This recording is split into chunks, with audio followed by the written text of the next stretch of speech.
Huge job cuts in France and a huge takeover deal in the UK. These are our stories today with Breaking Views. First, the French government wades into Peugeot's 8,000 redundancies, and Japan's Dentsu pays £3.2 billion for Britain's Aegis. How much?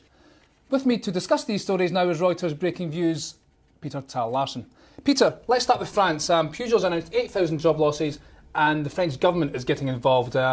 This is shaping up to be a fascinating story. Yeah, they've said they cannot accept these job cuts, which makes you slightly wonder what they're going to do about it. To be fair, you have to ask whether this is really the cleverest thing for Peugeot to do. A couple of months after the election of a new socialist president, it's a bit of a provocation potentially. But they're facing €700 million in losses in the first half. Yeah, they're in difficult straits, and they've got to do something. And so kind of shutting a plant is basically part of what companies do to reduce capacity when they're faced with these problems. So.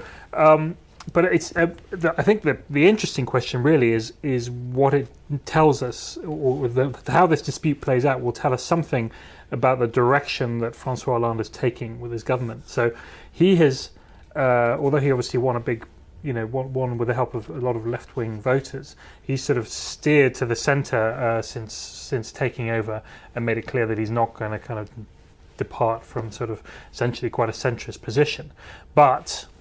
We'll see how this plays out, and it's interesting. Apparently, there is already talk of there's proposals in France for a law that would ban companies from cutting jobs for the purpose of boosting their share price.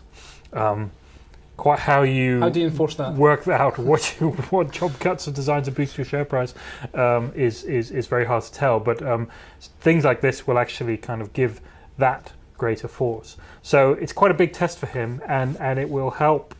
Sort of set the tone for his presidency. On the other hand, though, 8,000 job losses, probably more will follow because of the supply chains, all their families, etc. Why shouldn't the government step in when tens of thousands of its citizens are facing real hardship? Well, I think, the interesting question is should the government step in? The conventional view is that government should step in by providing a safety net for people who lose their jobs, helping to retrain them, get them other jobs, etc., and make sure they don't fall on hardship. But if you actually go in and start saying to companies, we're not going to allow you to make the adjustments that you need to make in order to keep yourself profitable and earn a return on your investments, then that begs a question, A, about French companies and what they'll be allowed to do, and secondly, about other companies locating businesses in France. You can imagine market is not taking too kindly to that as well. Let's move on to Aegis. The UK ad agency has been taken over by a Japanese company for £3 billion. That's almost a 50% premium, staggering. Yeah, it's amazing. Aegis has been a takeover target for as long as I can remember. But I think what surprised everybody is A, the identity of the bidder, Dentsu, big Japanese advertising company, but not historically a big M&A player. And secondly is the price. So they're paying 240p a share in cash. Just to put this in context, that price is one you would not have seen as an Aegis shareholder for 12 years. You have to go back to basically the top of the stock market bubble in 2000 to get that kind of price for those shares. And when there was all the talk about Aegis being taken over in 2005 by Publicis and WPP, the talk was about 140p a share. So it's a big 40% premium, and quite a